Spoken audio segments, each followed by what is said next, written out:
Yes, hamjambo tena kwenu nyote wandugu wapendwa watazamaji na wasikilizaji wa Kwetu TV. Nyote kwa ujumla mnaoendelea kuwa nasi ndani ya taarifa zetu mbichi za kila siku na kila wakati, tunawasalimia. Wale wanaotufuata wakiwa Marekani, Ulaya na Afrika, salamu zetu ziwafikie kabisa. Na tunawatakia tena jioni njema ya leo lundi le 5 janvier 2026. Tukiwakaribisha kwa mara nyingine ndani ya taarifa zetu mbichi za jioni ya leo. Kama kawaida tumewaletea habari kuhusu hali ya usalama mashariki mwa nchi ya Kongo, pamoja na taarifa mbalimbali tena tofauti zinazosemekana nchini Kongo. Taarifa ambazo tumewaletea jioni ya leo, tutawapeleka Kabimba mu territoire ya Uvira ngambo ya Kalundu kwenye mapigano yamezuka upya kati ya vikosi vya jeshi la Kongo FARDC na washirika wao wazalendo na waasi wa AFC M23.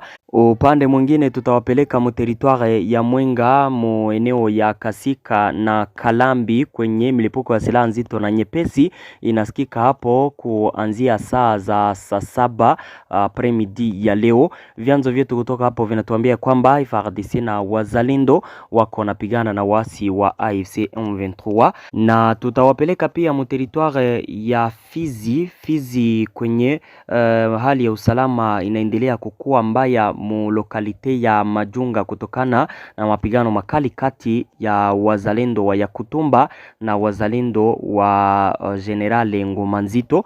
Kama kawaida tumewaletea habari mingi tena mbichi. Unayoifuata ni Kwetu TV, ni channel inayokuletea taarifa za kweli tena zenye uhakika kutoka mashariki mwa nchi ya Kongo. Tunawaomba kusubscribe, yani kujiabone, ili kukuwa napata habari zetu zote kwa wakati. Mkumbuke kucomment na kuzilike habari hizi pia na kuzisambaza kwa walio wengi ziwafikie. Muendelee kujiunga nasi na grupe yetu ya WhatsApp ambapo mtakuwa napata taarifa zetu zote kwa wakati. Namna ya kujiunga na grupe yetu ya WhatsApp ni kugusa pale kwenye titre, pale chini ya titre mu description utapata linki yetu, ujiunge nasi kupitia linki hiyo. Bila shaka utakuwa napata taarifa zetu zote kwa wakati. Bila kukawia, tufungue kurasa wetu wa habari, tuwapeleke moja kwa moja kwenye shamba la vita mu province ya Sud Kivu. Tuanzie mu territoire ya Uvira kwenye mapigano makali yalizuka upya kati ya wazalendo na jeshi la Kongo FARDC pamoja na wasi wa AFC M23 mu eneo ya Kabimba. Kabimba iko mu 4 kilometre na poro ya Kalundu, na deja poro ya Kalundu na kwaka na umeingia mu Uvira katikati. Hapo Kabimba njo kwenye kulikuwa dernière position ya M23 ukiingia mjini Uvira ukitoka Fizi. Wakati walikuwa kana pigania mu maeneo ya Katongo kule Kigongo, donc depuis kuwatosha makobola wasi wa M23 waliendelea kuwarepuse mpaka wakawafikisha Kabimba, ikawa njo dernière position yao. Hapo Kabimba nako kuanzia saa 6 za siku ya leo ilikuwa mchana kulisikika mlipuko wa silaha nzito na nyepesi. Vyanzo vyetu kutoka hapo Kabimba na Kalundu vikatuambia kwamba mambo yameharibika. Wazalendo na FARDC wako na shambulia waasi wa AFC M23 pale mu position zao mu eneo ya Kabimba. Kama nilivyowaambia asubuhi ya leo, FARDC na wazalendo wako natumikisha kule strategy ya kwanza kupiga mapozisio zote za AFC M23 zenye walikuwaka wameinstale nje ya mji wa Uvira, zote wazishambulie na wazikamate. Baada ya kuzirekipere zote njo waingie mjini Uvira, na hakuna defense zozote za AFC M23 karibu na Uvira pale plateau d'Uvira. Baada ya kuwa sasa mapozisyon mengi muvilima na vijiji tofauti vinavyopatikana mukigongo na Katongo kule kukamatwa na wazalendo, kwa sasa ile defense ya mwisho ya AFC M23 inayopatikana Kabimba ili kufikia poro ya Kalundu iko na shambuliwa na FARDC pamoja na wazalendo. Wanataka wa avance wakamate ile nani ile defense ya AFC M23 pale Kabimba, eneo ya Kabimba wairekipere, na hapo watakuwa wamemaliza sasa kuzikamata defense zote, mapozisio yote ya AFC M23 yanayopatikana mu territoire ya Uvira axe Kalundu vers Makobola. FARDC na wazalendo wakakamata eneo ya Kabimba, watakuwa wamepata avantage sana ya kukamata mji wa Uvira, kwa sababu AFC M23 itakuwa deja imebakilia mjini Uvira tu bila kukuwa na zingine defense aux alentours de la ville d'Uvira, pale kwenye wanaweza kuwa wakipigania wakidefendre mji wa Uvira. Kutakuwa wanajeshi wao wote watakuwa deja na wako ndani ya Uvira, kwa sababu zingine position zote waishaka zifukuzwa ndani, wanabakiana tu na eneo ya Kabimba ile yenye FARDC na wazalendo wako na shambulia kurudia nyuma kuporo ya Kalundu na mji wa Uvira wote. FARDC na wazalendo wanaendelea kuwasha moto hapo tangu saa 6 za mchana wa leo. Mlipuko wa silaha nzito na nyepesi inasikika hapo mweneo ya Kabimba. FARDC na wazalendo ndio wenyewe wako na bombardier wakiatakia AFC M23 kuanzia eneo hizo za Kabimba. Mapigano hayo makali yanayosikika Kabimba, wakaji wa Kalundu wako na wasiwasi sana, kwa sababu mapigano yanaweza yakafika pale juu mu Kabimba kwenye wako napigania ni 4 ya 5 kilometre na poro ya Kalundu. Mnasikia kwamba ni karibu sana, mabombe wako na yasikia wakiwa pale, wako na wasiwasi sana kutokana na mapigano hayo ambayo yako nasikika maeneo ya Kabimba. Hali halisi hapo mjini Uvira, hali ni ya wasiwasi, donc usalama kabisa huko mzuri kutokana na mapigano yanayoendelea kuripotiwa karibu na mji wa Uvira. Tuendelee na habari zetu. Mapigano yanayoendelea Musidi Kivu ni makali. Ilikuwa saa za saa 7 mchana wa leo, ilikuwa deja après-midi imeanza, ndipo vyanzo vyetu kutoka maeneo ya Kalambi na Kasika mu territoire ya Mwenga vilituambia kwamba mambo yameharibika. FARDC na wazalendo wako napigana na waasi wa AFC M23. Kama ukumbusho, eneo ya Kasika inayopatikana mu territoire ya Mwenga axe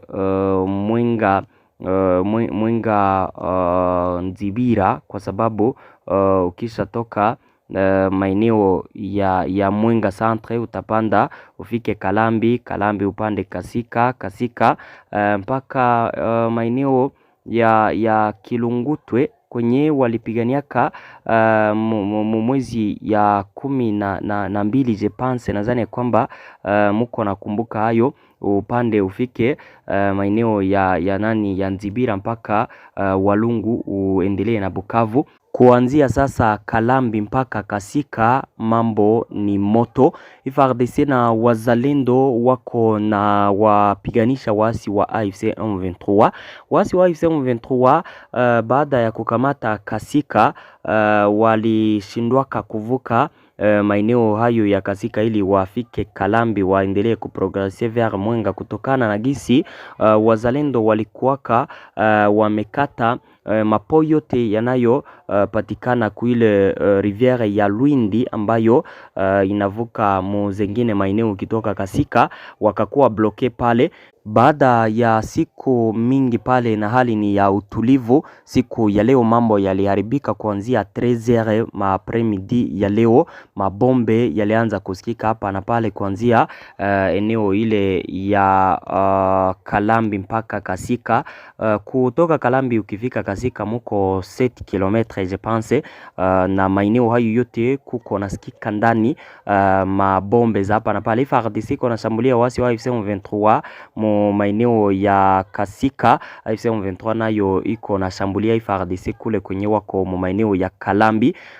hali inaendelea kukua mbaya sana kutokana na mapigano hayo makali yanayoendelea kati ya pande mbili. Vyanzo vyetu kutoka hapo vinasema kwamba wakaaji walishtukizwa na mlipuko wa silaha nzito na nyepesi, wakakimbilia msituni wakajificha. Wale ambao walikuwa ndani ya nyumba zao, basi wakafunga nyumba zao, wakalala chini ya vitanda, wakangojea hali irejee kuwa ya utulivu, waendelee na maisha ya kawaida, ila hali ingali mbaya. Mapigano yanaendelea kati ya pande mbili, FARDC na wazalendo na wasi wa M23 wako na pigania maeneo hayo. Mapigano yanaendelea, tutaendelea kuwapa habari kabisa kamili kutoka hapo, tukiwaambia na matokeo wakati mapigano yatakuwa yameisha kati ya pande mbili. Tukielekea ndani ya teritware ya Walungu, teritware inayo pakana na Mwenga, waasi wa M23 walifika ndani ya grupema ya Ikoma, wakaanza kupiga masasi pale musantre ya Ibinza. Ilikuwa 15h, ilikuwa masaa za jioni ya leo, njo wanajeshi wa M23 walifika mwile centre ya Ibinza wakiwa wengi. Wakati walifika pale wakiwa wengi, walipiga masasi ovyo ovyo hapa na pale. Population wakakimbia kwa sababu walikuwa hawajue ni kipi ambacho kinaendelea pale. Walikuwa wamesikia masasi, ikawabidi kukimbia kwa sababu walikuwa wakihofia maisha yao. Wakati wa kupigwa kwa masasi hayo na hao wanajeshi wa M23, kuna mkaaji wa pale ambaye alijeruhiwa vibaya. Video nadhani ya kwamba iliwafikia moshene na mgrupe ya WhatsApp wakati hapo Mosantra Ibinza hali ilikuwa imekuwa mbaya. Mtu huyo ambaye alipigwa masasi na wanajeshi wa M23 wakati wa vurugu hizo anaitwa Kasari, alipelekwa kwenye hospitali akiwa hali mahututi. Vyanzo vya kiraia kutoka hapo vinaomba kabisa gouvernement ya Kongo kufanya kila linalowezekana ili kuwafukuza wasi hao wa M23 maeneo hayo, na pia wanatoa wito kwa communauté nationale na internationale kuona yale ambayo M23 wako na yatenda ili kukamata hatua zinazohitajika ili kumaliza matatizo kama na hayo yanayoendelea, matatizo yanayoletwa na hao wanajeshi wa waasi wa AFC M23. Hapo ni mu territoire ya Walungu, mu centre ya Ibinza, kwenye wasi wa M23 walishambulia masasi mengi hapa na pale na kusababisha mtu mmoja kujeruhiwa. Taarifa zetu zinaendelea mu territoire ya Fizi. Mapigano makali yanayoendelea kati ya wazalendo wa Ngoma Nzito na wazalendo wa Generale Amuri ya Kutumba yanaendelea kuacha hali ya utulivu kukua mbaya. Mfuate video hiyo, ni mu lokalite ya Majunga kwenye mambo yalikuwa yameharibika. Fizi vitu vinaharibika kweli, vitu vinaharibika. Ona watu kisi kuna kimbia pastero kanisa ametondea ule anapita. Na mbuzi zake zipo nyuma. Na mbuzi nyuma na masakoshi. Yaani mama tela zinapita. Vitu vinaharibika, watoto wale wanakimbia. Mama wanakimbia, hatujui kama wanakimbilia wapi. Ona barefi. Masakoshi ziko mubarabara. Lakini mama wanakaza roho bangana teleka maavoka. Mama wanatulia kabisa. Na watu hapa wanakala kwa barabara. Huyo mzee anaenda na mambuzi kabisa. Ona watu kisi wanashuka. Nekala hapa. Mama anapita na matela na watoto. Ona misumba kisi napita. Tutafanya nini banduku?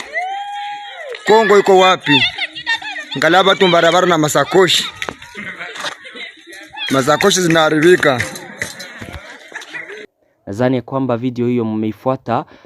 Pale mapigano yako na acha population wanakimbia kwa wakiondoka maeneo hayo. Wamoja wako wanakamata njia wakielekea Kalemi, wengine Fizi Centre, na hata wengine vyanzo vyetu vinatuambia kwamba wako naelekea Burundi. Ni mapigano ambayo yalianzaka juzi juzi njo mapigano yalianzaka, jana hali ikakuwa mbaya zaidi, na leo depuis asubuhi hali ni tete. Mapigano yanaendelea kuwakutanisha wazalendo wa FARDC Biloze Bishambuke wake Ngoma Nzito na wale wa Generale Amuli ya Kutumba. Vyanzo vyetu vinatuambia kwamba wale wa Generale ya Kutumba wako na toa vizuizi vya wale wazalendo wa FARDC Biloze Bishambuke kwenye walikuwa wamevitia kote. Wazalendo wa FARDC nao wanapinga hayo, wakikataa wanajeshi wa SNPCC kuondoa vizuizi vyao mu maeneo yenye wako ndani, na hayo yanaacha sasa wanapigana wote.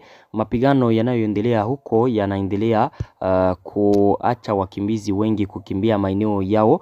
Tukiwa mu territoire ya Fizi, hospitali iliporwa sana na watu 3 wakauawa. Vurugu za kutumia silaha, mashambulizi dhidi ya vituo vya afya na mapigano ya kijamii yameripotiwa katika siku za hivi karibuni katika eneo la Fizi na kusababisha vifo vya watu 3 na kusababisha watu kuhama makazi yao na kudhoofisha shughuli za kijamii na kiuchumi, kulingana na taarifa iliyochapishwa Jumatatu na asasi za kiraia za eneo hilo. Usiku wa le 3 jusqu'à le 4, hospitali ya Abeka iliyoko katika eneo la Tanganyika la kundi la Babungwe Nord ilishambuliwa na watu wenye silaha, kulingana na wawakilishi wa asasi za kiraia katika eneo la Fizi. Washambuliaji walifanya upekuzi wa kimfumo katika idara mbalimbali za hospitali hiyo, wakawatafuta wauguzi na kuiba mali za wagonjwa. Mashambulizi kama hayo yaliyolenga vituo vya afya na wafanyakazi wa matibabu yaliripotiwa huko Makobola na Kafulo katika maeneo ya afya ya Nundu na Fizi ndani ya siku chache zilizopita. Zaidi ya hayo, vurugu zilizuka katika vijiji vya Namisha na Bunenge pale kwenye mapigano makali yalikuwa yakiripotiwa kati ya wanajeshi wa FARDC na wa SNPCC, na mambo hayo mabaya ndiyo yanaacha hali ya kiusalama inakuwa mbaya mu territoire ya Fizi. Asasi za kiraia kutoka huko wanatoa wito kwa mamlaka ya Kongo kuchukua hatua za haraka kuwalinda watu, hasa vituo vya afya na wafanyakazi wa matibabu, na wanatetea uandaaji wa mkutano wa jamii ili kudumisha maisha pamoja na mshikamano wa kijamii katika eneo hilo la Kivu Kusini. Tuendelee na taarifa zetu, tuelekee nje ya nchi ya Kongo, tuwaambie kuhusu yule President Maduro Nicolas wa Venezuela ambaye kwa sasa iko mbele ya mahakama kuu yanayopatikana Manhattan mu eneo ya New York, mu vile ya New York. Alitoshwa mu prison ya Brooklyn, ndio kwenye alikuwa nakaa wakati alikamatwaka na kufikishwa mu Etats-Unis d'Amerique. Alikuwa amefungiwa mu prison ya Brooklyn. Jioni ya leo kuanzia saa 9 ndipo alifikishwa mbele ya mahakama kuu ya kijeshi ya Manhattan mjini New York ili kuhukumiwa kwa makosa anayoyatuhumiwa. Huyu Nicolas Maduro, president wa Venezuela, kama ukumbusho, alikamatwaka na wanajeshi wa Marekani kutoka kwake huko Venezuela juzi asubuhi mapema katika operasyon ile ambayo wanajeshi wa Etats-Unis d'Amerique walifanyaka Venezuela. Nchi ya Venezuela jana ilitangaza kwamba wanajeshi wao wengi waliokuwa wa garde republicaine walipotezaka maisha yao wakati wa ile atake, na nchi kama Cuba ilitangaza kwamba iliwapoteza wanajeshi 42 ambao walikuwaka wa garde republicaine kule nchi ya Venezuela. President Maduro yeye kwa sasa iko mbele ya mahakama kabisa kuu ya kijeshi ya Marekani huko New York. Wakati atahukumiwa tutawaambia na tutawaambia hukumu yake ni ipi. Mbali na huyu President Maduro, sasa kuna President wa Colombia ambaye naye naitwa Gustavo Petro.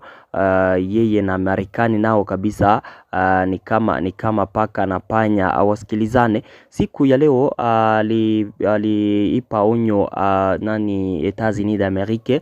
Alisema ya kwamba wasiendelee kumtisha, wasiendelee kumogopesha. Yeye anawangojea akiwa kwake, hata itika kabisa kuingiliwa kwa nchi yake na Marekani, na hata itika mamisile zirushwe za Marekani mpaka ndani ya nchi yake, na hata itika kabisa mauaji ndani ya nchi yake yakifanywa na Marekani.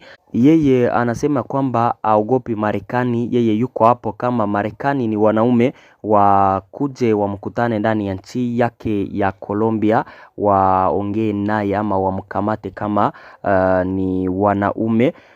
Huyu ametangaza haya baada ya taarifa kusambaa kwenye mitandao ya kijamii ya kwamba Maduro amekamatwa na wale wote wanaopingana na Marekani watakamatwa kama jinsi Maduro yule president wa Venezuela alikamatwa.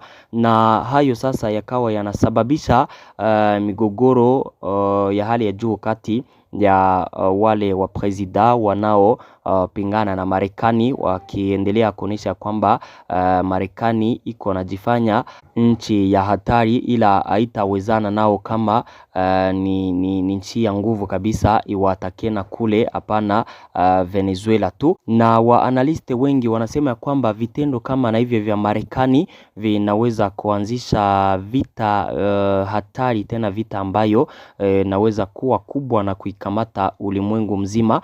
Marekani kufanya vitendo kama na hivyo kuatakensi ikiwa kabisa ina maoperasyon yake peke huko, inaanza kushambulia nchi tofauti, inaweza kuacha na nchi hizo nazo zinasimama kuipiganisha epui vita inaanza papo hapo, na itakuwa vita ambayo inaweza kukamata ulimwengu wote.